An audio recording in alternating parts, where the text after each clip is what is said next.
Hello everyone and welcome back to a new video. Today I'm going to talk about why I think Andrew Garfield is the perfect Spider-Man. Now a few disclaimers before I get into it, however.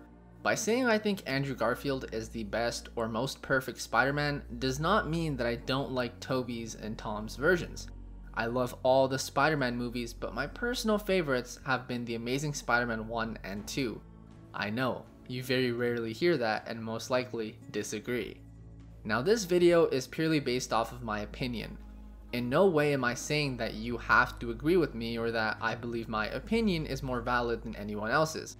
I just wanted to make a video talking about why I enjoyed watching Andrew Garfield take on this role and how much I enjoyed his movies.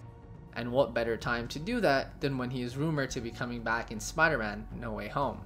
I'll be talking about a variety of reasons why I think Andrew Garfield is the perfect Spider-Man, from Andrew Garfield personally, to the Amazing Spider-Man stories, his acting, and his take on Peter Parker and Spider-Man.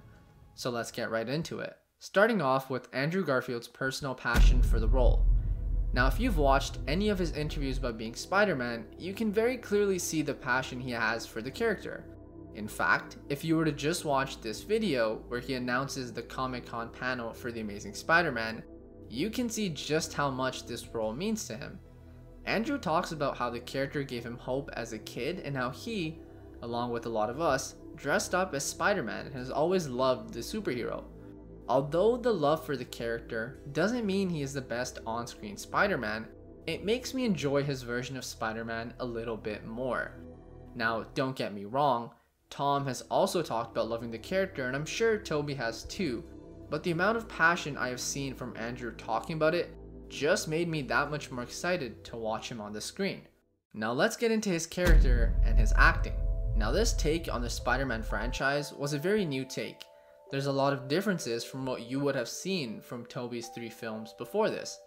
The biggest criticism I have seen against Andrew's version is that his Peter Parker is too cool. I would agree with this in the sense that yes, the take of him being a skateboarder and sticking up for the small guy very early into the film does kind of make him cooler than the other Peters, but I looked at it as a great setup showing his character and the goodness within him. Him standing up for someone this early on in the film really showed me what Spider-Man's true strength is. It's Peter. It's the standing up for what's wrong and not just relying on his powers to make him Spider-Man. Now yes, he may be a bit cooler, but I think a lot of people fail to recognize that he does have a true young high schooler's awkwardness to him. You can see this very clearly in almost all of his scenes with Gwen in the beginning. He stutters, fails to find the right words, and to even say what's on his mind without feeling embarrassed or nervous. Or we could do something else, or we could, if you don't, we could... Yeah. Yeah? Yeah, either one. Andrew's acting in these scenes really sold me on this character. I can see the embarrassment, I can see the youth, and I can see the struggle of trying to step out of his shell to say the right things. Another overlooked part of Andrew's Peter is that he is lonely and doesn't have any friends at all. Yes, in the second movie you do get to meet Harry, but in both Tobey's and Tom's Spider-Man, he had a best friend with him from the get-go. In Andrew's version, he has no friends. His aunt and his uncle are his only friends, and I enjoyed seeing that relationship develop on screen. It really raised the stakes for Uncle Ben's death and raised the stakes for all of the relationships he develops throughout the movies. It's when he starts hanging out with Gwen that he finds a friend. He finds someone to talk to, someone to trust, and someone to go to for help. His loneliness and longing for having someone to be there for him also really made me enjoy the character a lot more. It added a lot more depth to Peter Parker and fueled the choices he made going forward. Yes, Andrew's Peter does have an ego, and you get to see this early on in the stages of him getting his powers.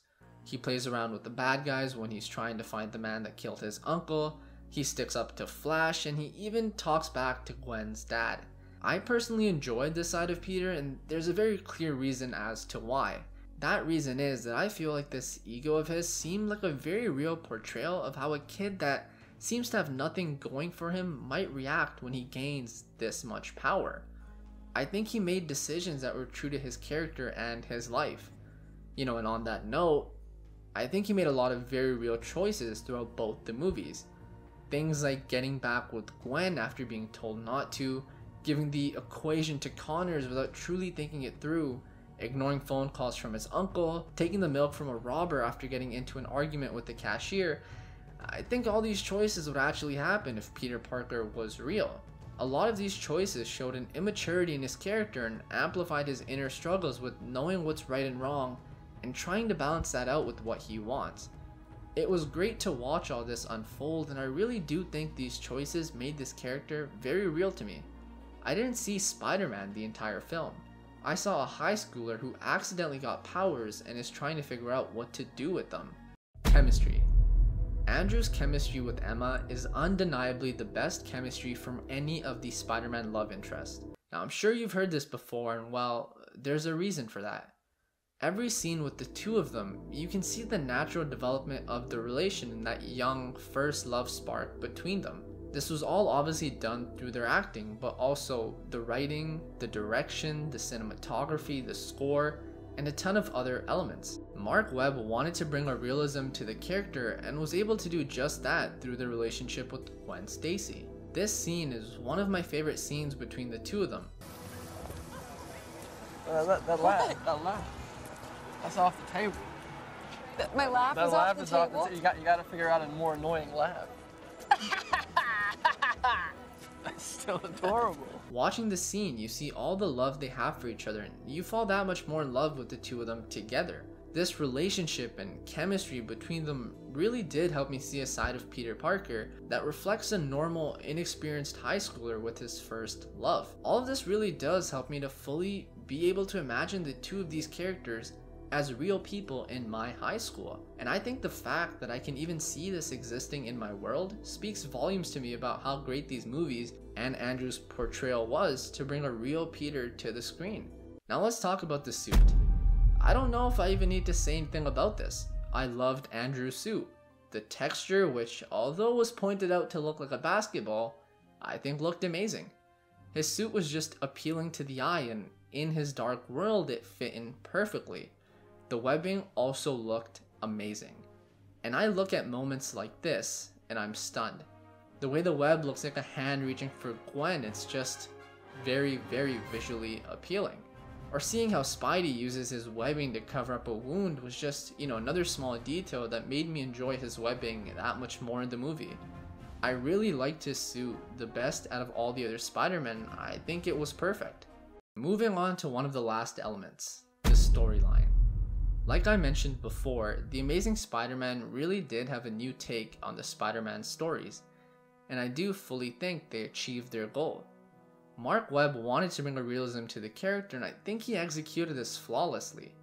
The ability to showcase real emotions and real situations and relations is what was able to do that. The story progressing and developing with Peter's search for answers about his dad's disappearance was an amazing way to both humanize Peter and give you an area outside of just being a shy, awkward high schooler that you can relate to Peter to. The loss that Peter constantly faces throughout the movies with his parents, his uncle, then losing Dr. Connors as a mentor, losing Gwen's dad, George Stacy, losing Gwen herself, and even Harry, really does make you feel for Peter and empathize with him a lot more than I was able to in the other movies. You see Peter doing great things as Spider-Man and saving a lot of people and ultimately saving the day. But you very rarely see him have any wins in his personal life, and that darkness and sadness amidst the wins of defeating a villain really tugs at your heartstrings and leaves you longing for more and rooting for Peter. The ability to take a story about lizards and spider venom and monsters attacking New York and to connect it to human motives, emotions, and themes really sold me on the movies. Yes, that doesn't make Andrew the best Spider-Man because that is all based on the story and the director, but I think Andrew brought it justice to the screen and made you fall in love and start rooting for Peter Parker before you were even introduced to Spider-Man. Now I know there's a lot of things that I didn't cover and there may be a lot that you disagree with, and that's fine. I just really enjoyed Andrew's performance as Peter Parker and Spider-Man, and I really do think that The Amazing Spider-Man and The Amazing Spider-Man 2 are very overlooked and underrated movies. I think his performance and the movies were great, and that's why Andrew Garfield is my favorite Spider-Man and, in my eyes, the perfect Spider-Man. Thank you so much for watching the video. Please leave a like and a comment below about what you thought about this video and who your favorite Spider-Man is, and don't forget to subscribe for more.